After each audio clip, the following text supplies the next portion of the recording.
여러분 반갑습니다. 장구 박사입니다. 대망의 2021년도 새해가 밝았습니다. 일단 다시 한번 새해 복 많이 받으시길 기원 드리면서요. 2020년도는 사실 우리가 한 번도 경험해 보지 못했던 새로운 세상을 경험하게 되는 됐던 한 해였다라고 생각을 합니다. 과거 물론 이 바이러스에 의한 시장의 출렁이 있었고 또 그로 인해서 전반적인 경제가 타격을 받는 부분도 있었던 건 사실이나 이번 코로나 사태처럼 장기간으로 경제에 엄청난 데미지를 줬던 적은 제 생전에는 없었던 것 같습니다. 제가 기억하기로는 사드, 사스, 인플루엔자, 그다음 메르스가 있었는데 사실 그때를 반면교사 삼아 시장을 바라봤던 저에게는 이 사태가 이렇게 길어질 거라고는 상상도 못했던 2020년도지 않나라는 생각을 해요. 그에 따라서 이전부터 시장에 참여했던 많은 투자자 여러분들은 3월 급락장에 어찌 보면 큰 피해도 입었을 것 같고 또 반대로 이 급락장 이후에 시장에 들어오셨던 많은 신규 투자자 여러분들은 어찌 보면 큰 결실을 맺었을 수도 있는 한 해라고 생각을 합니다. 그러한 이 사건들이 많이 지나갔고 오히려 장시간 이제 시장을 경험을 했던 분들에게는 또 한 번의 좋은 경험이 될 수 있었던 2020년도죠. 엄청난 하락과 또 상승장을 맛봐봤기 때문에 그런 부분을 잘 리바이벌해서 2021년도를 또 성공적으로 나아가시기를 바랍니다. 사실 2020년도 시장은 엄청난 상승을 보였어요. 바닥권에서 거의 2배가 넘게 올랐죠. 코스피 지수 1400대까지 떨어졌다가 지금 2800대에 와 있기 때문에 말 그대로 지수가 100% 상승을 한 엄청난 폭등장이 일어났습니다. 이러한 상승 과연 2021년도에도 가능할 것인가에 대한 부분에 대해서는 사실 정답은 없습니다. 이런 부분이 이제 더 2020년도처럼 폭발적인 상승을 만들어 줄 수 있는 거는 결국은 이보다 더 비싸게, 그러니까 지금의 가치보다 더 비싼 돈을 주고 더 올라갈 거라는 확신과 기대감이 주가를 끌어올려 줄 거고요. 반대로 시장 참여자들이 이제는 아닌 것 같다라는 시장의 심리가 시장을 지배하는 순간 시장은 고점을 만들고 꺾이겠죠.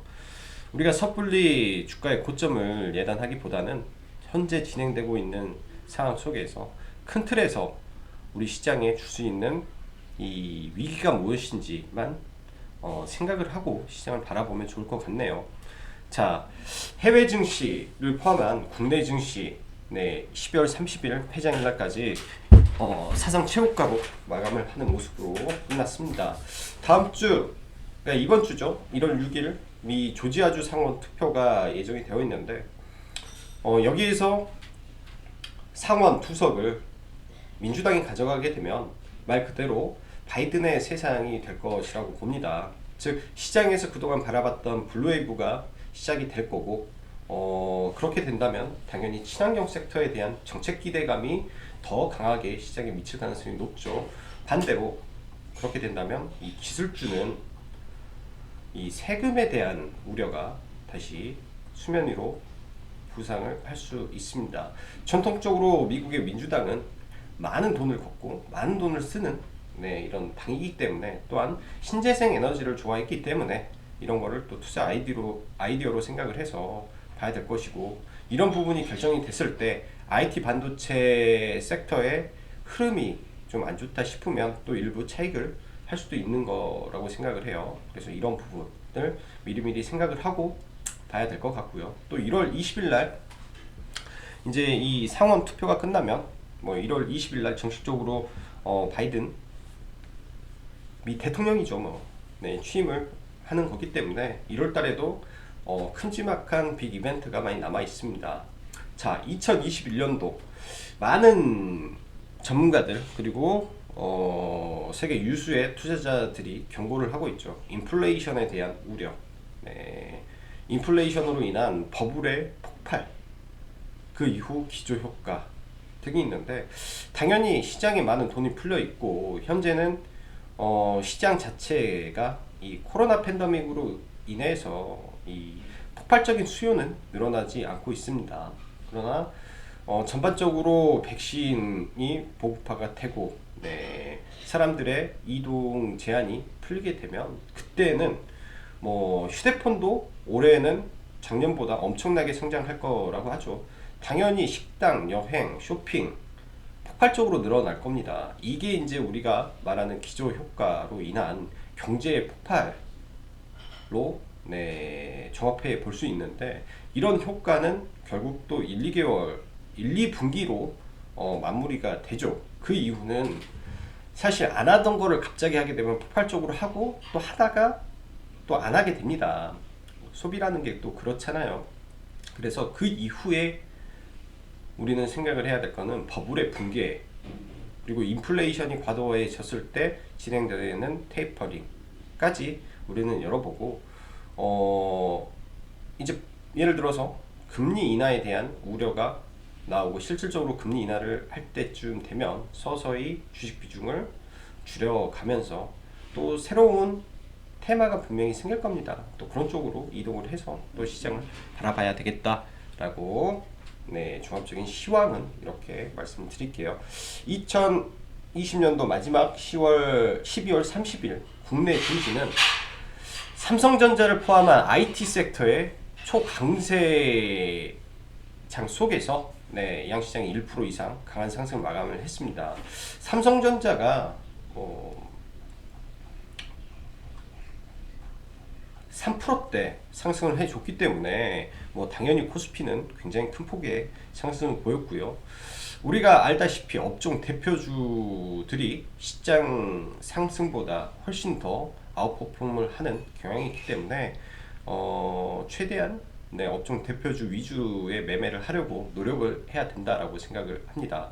거기에 더해 삼성 SDI의 신고가, 그리고 LG화학의 인도네시아 10조대 MOU 체결 등 굵직한 이슈가 시장을 지배하면서 뭐 2차전지, IT 비메모리 섹터의 네페스, 뭐 IT 기자재 및 전반적인 업종이 강세로 마감을 했죠. 자, 여기에서 이제 아직까지 반등을 못한, 네, 대형주는 제가 봤을 때 현대차라고 생각을 합니다. 이제 수출 동향이 나왔죠. 4분기 수출 동향이 나왔는데 이제 수출 증가에 자동차가 한 15% 정도 증가가 됐고, 내년에 이제 올해 4분기 실적 발표가 될 텐데 이 여기에서 나오는 기저 효과가 분명히 있을 겁니다. 3분기에 현대차, 기아차의 실적은 굉장히 좋았어요. 근데 대규모 이 비용 처리 부분 때문에, 그러니까 비용 처리보다는 일단 뭐 엔진 결함이라든지 그 부분에 나가야 될 예비비를 뽑아놓은 부분을 비용 처리를 하면서 영업 적자가 나왔던 부분에서 이제는 대규모 흑자의 분기점에 있다라고 보시고 현대차를 좀 더 끌고 가고, 뭐 지금 당장 뭐 삼성전자, 뭐 SDI, 급하게 올라가고 있는 뭐 LG전자를 따라 사기보다는 여전히 현대차 섹터가 저는 더 투자 메리트가 높다라고 생각을 합니다. 네, 뭐 일정 부분 시장 컨센보다는 소폭 낮을 수는 있을 것 같아요. 그게 이제 환율이 10%가 하락을 했기 때문에 환율에서 오는 이 환차 손에서, 네, 기반한 이 영업이익은 소폭 낮을 것 같으나 여전히 시장 기대감과 eGMP의 가동으로 인한 차세대 플랫폼에서 나오는 아이오닉 차량의 이 기대감은 분명히 이쪽 섹터를 강하게 올릴 겁니다. 전 세계 트렌드는 2차 전지, 그 다음에 친환경차, 그 다음에 친환경, 즉 탄소 배출 제로를 향해 달려가는 이런 부분이 글로벌적인 트렌드이기 때문에 우리는 글로벌적인 트렌드를 따라가는 게 맞다라고 생각을 하고요. 코스닥을 보면 기존에 강했던 뭐 비메모리 섹터 및 D램 섹터보다는 금요일날 굉장히 강세를 보였던 게 네페스죠. 사실 네페스 강세에 대한 기사를 저도 장중 라이브 때 회원님들하고 보면서 300억 기숙사 투자를 시장에서 해석은, 네페스가 전방 산업의 발전으로 인해서 인원 확충을 위해서 이런다. 뭐 그럼 별별 이야기가 다 넣으면서 네 급등을 좀 했습니다. 좀 제 개인적으로는 참 좀 웃겼어요. 그렇지만은 이제 뭐 저희도 IT 비중이 높기 때문에 그냥 시장을 봤고 기존 비메모리 이 3대장이죠. 네, 3대장 뭐 CIS라든지 이제 패키징, 네페스도 SFA도 다 패키징 영역에 있기 때문에 이런 종목군들이 굉장히 큰 폭의 상승을 보이면서 덩달아 나머지 반도체 섹터가 굉장히 좀 양호한 모습으로 마무리가 했습니다. 일단 시장은 그래요. 올해 4분기에 폭발적으로 올라갔던 섹터는 삼성전자, SK 하이닉스가 대장이고, 이에 따라서 디바이스 ENG, 하나, 한미 반도체, ISC 등등의 종목군들이 따라갔습니다. 그 이후에 시가총액이 무거운 종목군들도 움직이고 있죠. 이런 부분이 아마 1분기까지는 이어질 거라고 생각을 하고 있고, 급등할 때 따라잡기보다는 이런 종목군들이 눌릴 때 여전히 매수 관점으로 보는 거는 네, 아직까지는 괜찮다라고 생각을 합니다. 단지 시장에서 집중적인 스포트라이트를 받고 있을 때는 추격 매수보다는 이럴 때는 물량을 일부 줄여주고 또 내려가면 또 일부 사는 샀다 팔았다 하면서 비중 조절 정도만 하면 좋을 것 같고요. 최근 자동차 부품 섹터가 돌아가면서 순환매를 보여주고 있죠. LG전자의 이 전장품 이 합작 진출과 삼성전자의 이 사업부 이 재정비 이슈가 이제 나왔고, 그 다음에 뭐 테슬라 관련주, 그 다음에 이런 종목군들의 흐름이 지속적으로 나옵니다. 또 한 번 나올 거는 현대차 eGMP에 대한 기대감이 관련주를 한 번 더 끌어올릴 가능성이 높다라고 생각을 해요. 그런 종목군들이 시장에서 분명히 튀어나올 거고, 그런 관점에서 시장의 종목을 발굴해내면 좋을 것 같습니다. 신규 상장주가 전일 영상에도 말씀드렸다시피 10월 달까지 시장의 조정을 받고 난 이후에 가장 강했던 섹터는 이 신규 상장주 섹터입니다. 말 그대로 10월 이후 국내 증시에서 가장 많이 올라갔던 종목도 박셀바이오고, 그 이후에 석경 AT, 포인트 모바일, 하나기술, 네페스, 아까 엔젠바이오, 프리시즌 바이오 등등 신규 상장주가 강세를 보이는데, 작년 이맘때를 좀 생각을 하게 되네요. 작년 이맘때 셀리버리, 즉 시장이 흔들렸을 때 굉장히 강했었고, 신규 상장주도 단지 이런 부분이 계속 가는 게 아니다 라는 점을 생각을 하는 게 좋을 것 같아요. 자, 간단하게 이제 시장을 보고 넘어가는데, 일단 1월달 보면 JP모건 헬스케어가 얼마 남지 않았습니다. JP모건 헬스케어 여기 간단하게 적어보면, 저희는 이제 이쪽 관련된 종목분들을 가지고 있지만 네, 비중이 많이 줄어들었죠. 이런 게 이제 이벤트 날짜가 정해진 스윙 매매이기 때문에 날짜가 근접할 때는 네, 비중을 줄이고 적은 비중으로 나머지만 네, 당일까지 보면 좋겠다라는 생각을 해요. 그리고 이 제약바이오 섹터를 다시 한번 보면 네, 그동안 시장을 보면 백신 관련된 종목군들이 순환매를 만들어줬고, 그 이후에는 이제 그 백신 관련된 기업들이죠. 예를 들면 AB프로라든지 진매트릭스라든지 캐몬, 엔투텍 등등 지금은 전혀 저는 언급을 하지 않습니다. 아예 쳐다도 보지 않아요. 끝났어요 라고 명확하게 답을 내리는 게 맞다라고 보고, 그 다음에 이제 치료제였죠. 치료제 섹터로 셀트리온 그룹주와 대웅, 현대바이오, 종근당 등이 있었는데, 이런 쪽도 단기 반등시는 빠져 나오는 전략이 좋다라고 생각을 해요. 자, 그렇다면 그 이후에 제약바이오를 봤던 거는 사실 아파바이오, 키움바이오 이렇게 종목을 봤겠죠. 레고캠바이오, 그 다음에 ABL 바이오도 있을 거고요. 파맵신도 있을 겁니다. 즉 시장에서의 트렌드와 당장은 맞지 않지만 시장은 변화하기 때문에 이런 쪽 섹터도 계속 봐야 되는 거고, 추후에는 이 제약바이오 안에서 코로나 수혜주로 갔던 종목보다는 기술 수출이라든지 항암이라든지 이쪽 섹터가 저는 여전히 유망할 거다라고 생각이 됩니다. 그런 부분을 체크를 하면서 좀 보면 좋을 것 같고요. 그 밖에 1월달은 또 갤럭시 21 출시 임박이죠. 네, 이거 관련해서 대덕전자, 네, 그 밖에 코리아 서키트, 또 훨씬 많겠죠. 카메라 모듈도 있을 거고 분명히 많습니다. 그 안에서 이 자기가 얼마만큼 바닥권에 근접한 종목인지를 체크를 해서 들어간다면 크게 위험하지는 않을 거다라고 생각이 되네요. 자, 시장 보면서 넘어가죠. 삼성전자.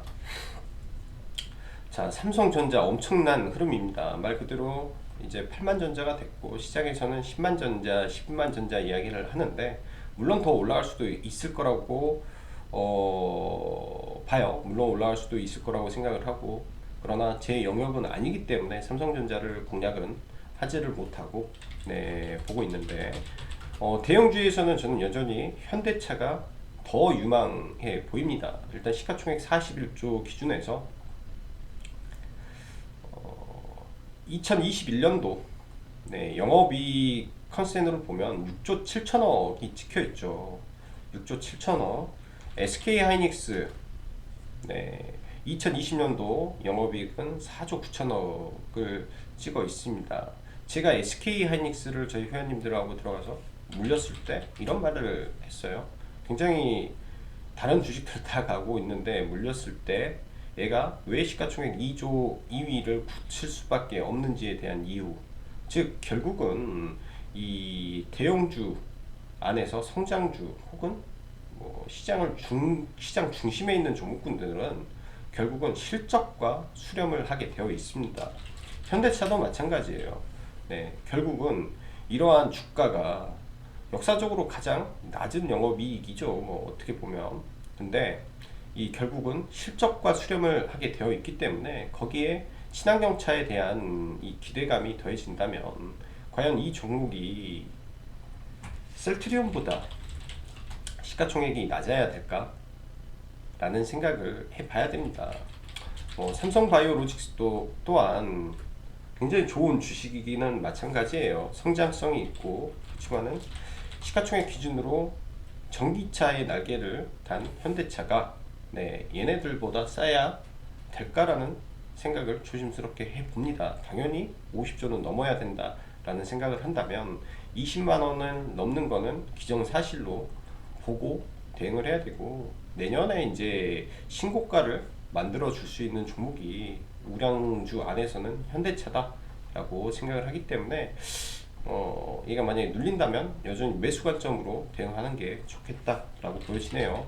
금요일날 보면 현대 위아라든지 굉장히 또 크게 반등을 좀 줬죠. 이 현대차 그룹주 안에 있는 이 가치주 섹터, 이 밸류체인 종목군들 대부분의 실적 이제 우상향하는 기조 속에서 움직이기 때문에 충분히 가능성이 높다라고 보여집니다.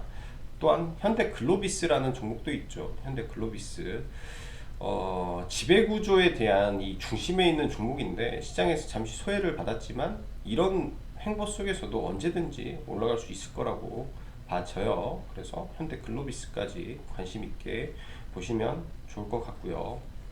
자, OCI 먼저. 친환경 섹터를 주목하자라고 말씀을 드립니다. OCI 같은 경우도 29일 영상을 보시면은 1조 원에 가까운 악재가 터졌는데, 사실 그거는 악재로 저는 생각을 하지 않는다라고 말씀을 드립니다.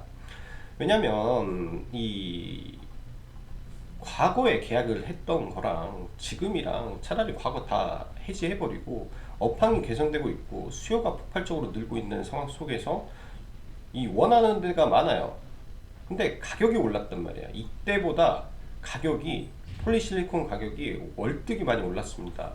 2017년보다 훨씬 많이 올랐어요. 네.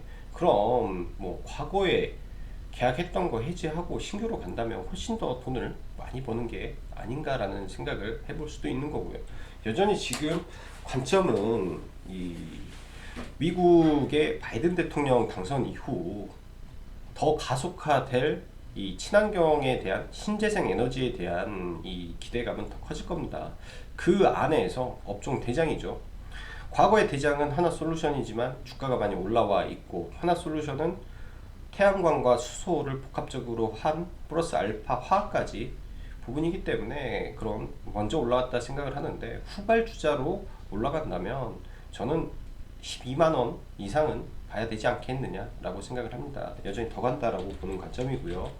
자, DB하이텍 이때 이제 47,500원에 매도를 전략하고 나서 다시 접근을 못하고 있는데, 사실 눌리는 거를 좀 기다려 볼 생각입니다. 굉장히 지금 신고가를 치고 급하게 올라가고 있죠. 이런 구간에서의 돌파의 흐름과 이런 구간에서의 돌파의 흐름의 성격이 비슷하지 않겠느냐라고 생각을 합니다. 이런 파동 그리고 눌릴 때, 파동 그리고 눌리는 구간에서 다시 한번 보려고 생각을 하고 있고요. 금요일날 보면 네페스가 굉장히 강했어요. 네페스, 아크, 그 다음에 SFA 반도체. 이렇게 저희는 SFA 반도체를 들어가서 일단 대장이 아니기 때문에, 시장은 결국 대장주를 봐야 되기 때문에, 대장이 아니기 때문에 같이 좀 치고 갈까 했는데, 재료에 대한 강도를 봤을 때는 아니었다라는 제 판단이 좀 들어서 매도를 하고요. 그 밖에 테크윙 지속적으로 강조 드렸던 종목이죠. 저희도 이거는 추가 매수만 진행을 하고, 네, 이런 구간에서 이런 구간에서 사서 팔고 다시 들어가서 추가 매수 의견만 이때 드리고, 사실은 여기도 더 사고 싶었는데 이게 네페스가 가버리는 바람에 먼저 올랐다라는 생각을 합니다. 전체 이 비메모리 핸들러 시장에서 70%를 점유하고 있는 또 1위 업체라는 것을 본다면 제가 봤을 때 더 갈 수 있다라고 생각을 해요. 목표 주가를 올렸습니다. 27,000원까지의 흐름을 좀 보면서 추가 상승을 기대해 봐도 저는 좋을 것 같다라고 생각을 하고 있고요. 뭐 이런 구간에서의 이제 흐름인데, 이런 구간을 돌파하는 부분은 오버슈팅으로 가는 부분이에요. 지금 시장이 과거 이렇게 올라왔을 때에 가지고 있던 유동성보다 훨씬 강력한 유동성을 지금 만들어주는 유동성 장세이기 때문에, 기존에 제가 생각을 했던 이 추세 매매 상단에서의 물량 매도 부분과 조금 더 다르게 한번 생각을 해보고자 합니다.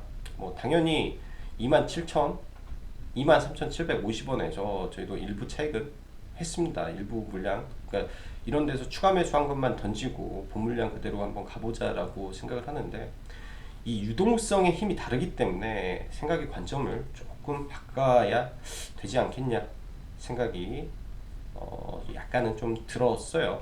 그런 관점도 있었다라고 보시고, 자, 2차 전지 보죠. 2차 전지 에코프로 BM 조금 아쉽죠. 조금 아쉬운데 저는 이거 계속 간다라고 생각을 합니다. 저희가 없으신 분들 이날 돌파 매매로도 들어갔고, 물량도 그대로 가지고 있습니다. 물량도 그대로 가지고 있고, 뭐 이때 이제 돌파 매매로 들어가서 기존 물량에서 들어가서 추가 매수를 좀 해놓고, 이제는 여기서는 사지는 않았어요. 사지는 않고 그냥 보고 있다 정도로 생각을 하고 있고, 삼성 SDI가 신고가를 치고, 네, 이 안에서 대장주라면 더 높게 저는 갈 수 있다라고 생각을 합니다. 뭐 최소한 뭐 20만 원을 가면 좋겠지만, 네, 워낙 비싸게 있는 종목이기 때문에 이제 수익 극대화 정도를 생각을 하고 대응을 하면 좋을 것 같고요.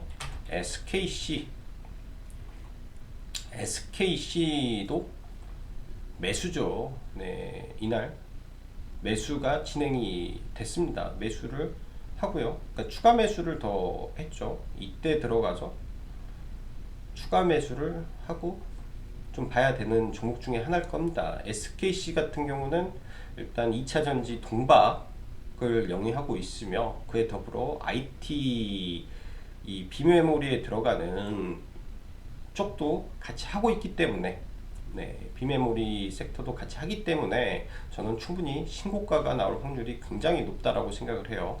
여전히 높아요. 여전히 주가는 높으나 지금 시장에서 싼 종목은 따로 있습니다. 싼 종목을 공략하기 위해서는 뭐 시간에 대한 투자를 해야 되기 때문에 그런 부분 생각하면서 봐야 될 것 같고, 지금 뭐 반도체 섹터를 본다면 원익그룹주가 지금 주춤하고 있죠.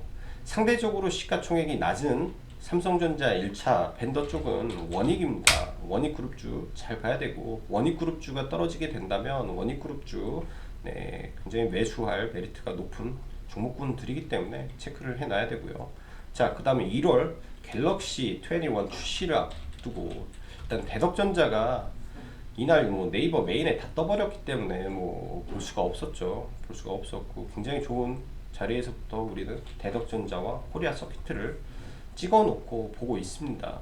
일단 많은 거래량이 들어왔지만 이런 구간을 갭을 또 메우고 가는 부분도 분명히 있어요. 그래서 완벽한 돌파라든지 그게 나오지 않는다면 조금 보수적으로 보면서 대응할 예정이고, 반대로 코리아 서킷이라는 종목은 상대적으로 대덕전자보다는 시총이 낮죠.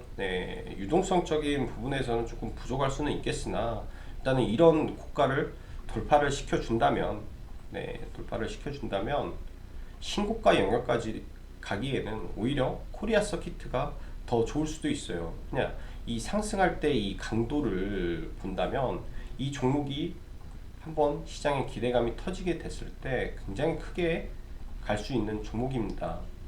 이 틀에서 삼각수렴 이후에 터진다면 대덕전자보다는 코리아 서킷가 저는 더 잘 갈 수 있다라고 생각을 하고 있고, 시가총액 3,500억 기준에서 내년에 이 휴대폰이 폭발적으로 늘어나는 기술 효과가 올해 발생을 하게 된다면, 이게 발생을 하게 된다면 당연히 좋을 거라고 저는 생각을 하고 있습니다.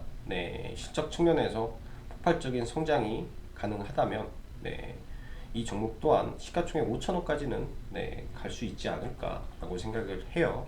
그래서 뭐 이제 포트폴리오를 구성한다면 이런 쪽으로 좀 봐야 될 것 같고요. 자, 레고캠 바이오를 좀 볼게요.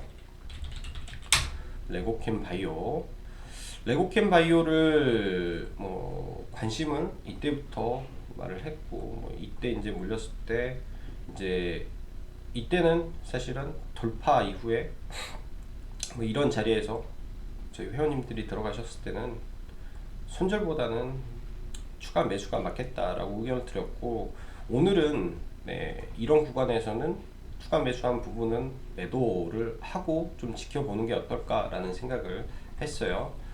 지속적으로 말씀드린 부분이죠. 티움바이오, 티움바이오는 이 희귀의약품 관련해서 43조의 M&A가 터졌다. 국내에서 몇 안 되는 희귀의약품 이 개발 업체의 대표이사가 참 좋다라고 말씀드린 종목 중에 하나예요. 그러니까 이 종목도 지금 신고가 영역에서 저희는 4분의 3을 매도를 하고 나머지는 이제 승부를 거는 겁니다. 지금 구간에서 이제 매수가 아니라 나머지는 승부를 봐야 되고, 설사 이게 떨어지면 이제 그때는 기회로 생각하고 매수를 해야 될 종목이고요. 결국 이제 TM바이오는 시가총액이 낮기 때문에 올라갈 폭이 더 많은 거고, 레고캠 바이오 같은 경우는 기술 수출을 어마무시하게 했는데 지금 이 박스권이 심상치가 않아요. 이 박스권이 이 6개월 동안 이 상단에서 주가가 1조 5천억 잡고 이 높은 구간에서 이 횡보를 반년을 하고 돌파를 시켰다. 이거를 반년 동안 주가가 이렇게 떨어지지 못하게 잡아놨다라는 거는 그만큼 이유가 있다라고 생각을 합니다. 개인 투자자가 어찌 돈 많은 기관과 외국인들을 이길 수 있겠습니까? 개인 투자자가 할 수 있는 거는 그들보다 조금 더 민첩하게 움직일 수 있는 거고, 그런 부분이 어찌 보면은 우리의 가장 큰 무기라고 생각이 되네요. 사실 이 유튜브에 관심 종목으로 놔둔 종목분들 안에서는 추세 위주의 종목분들만 좀 선별을 했습니다. 어, 요즘 이제 요즘보다도 라이브 방송을 진행하고 있는 입장에서 생각을 해보면 손실이 나는 경우는 단타를 위해서 진행이 됐던 부분이 다 손실이 많아요. 그래서 단타에 대한 부분을 참 강조를 해야 되는 건지라는 생각이 이번 연휴 때 많은 고민을 하게 됩니다. 여러분도 아시다시피 단타, 장중 매일매일 하는 당일 트레이딩은 어찌 보면 개개인마다 이 투자 성향이 다르고 돌파를 좋아하는 트레이더가 있으면 그러니까 돌파 매매만 주로 하는 트레이더가 있는 반면에 또 눌림 매매 위주로 하는 트레이더가 있을 거고요. 또 돌파가 잘 되는 시장이 있고 눌림이 잘 되는 시장이 있고 또 수급 매매가 잘 되는 시장이 있습니다. 어찌 보면 매 이 시장에 따라서 이 대응의 방법이 다르고 또 새로운 트렌드가 발생을 하게 되면 기존의 단타로 유망했던 종목군들이 또 잊혀지고 그런 게 이제 무수히 반복되는 부분이라고 생각을 해요. 이런 부분에 대해서는 이제 나중에는 뭐 종목을 언급하기보다는 네, 단타의 기법이라고 해야 될까요? 사실 기법이 별게 없다라고 보거든요. 결국 지지와 저항이라는 부분이 가장 크고 이평선 부분의 매매는 거의 하지 않기 때문에 이제 장기 이평선을 강력하게 돌파하는 첫 양봉이 나오는 시점에서의 이 종목에 대한 선정 방법 그런 부분을 조금 2021년도에는 좀 강조를 하고 싶습니다. 또 라이브 방송 또한 마찬가지고요. 가급적이면 수익 종목 위주에서 네, 우리가 이 어부가 낚시를 하는 법을 위주로 좀 이야기를 하는 게 더 좋겠다라는 생각이 들어요. 일단은 시장 전체적으로 봤을 때 1월 달에 잠시 주춤은 할 수 있겠으나 공매도가 시행되기 전까지는 시장은 그나마 그렇다 할 악재는 아직 없을 거라고 생각을 하기 때문에 그때까지는 긍정적인 마인드로 조금 더 돈을 더 벌 수 있는 시간적 여유가 있다 정도로 생각이 됩니다. 자, 오늘도 수고 많으셨고요. 마지막으로 이 카페 몇 분이 12월 제가 31일 날까지 마감이라고 해놨는데 네, 오늘까지 해서 네, 관심 있으신 분들은 받고 아마 1월 중순 이후에나 네, 다시 진행을 하려고 하네요. 자, 오늘도 여기까지 네, 방송 마감하고 저녁에 라이브 방송에서 뵙겠습니다. 자, 그럼 여기까지 장구 박사였습니다. 감사합니다.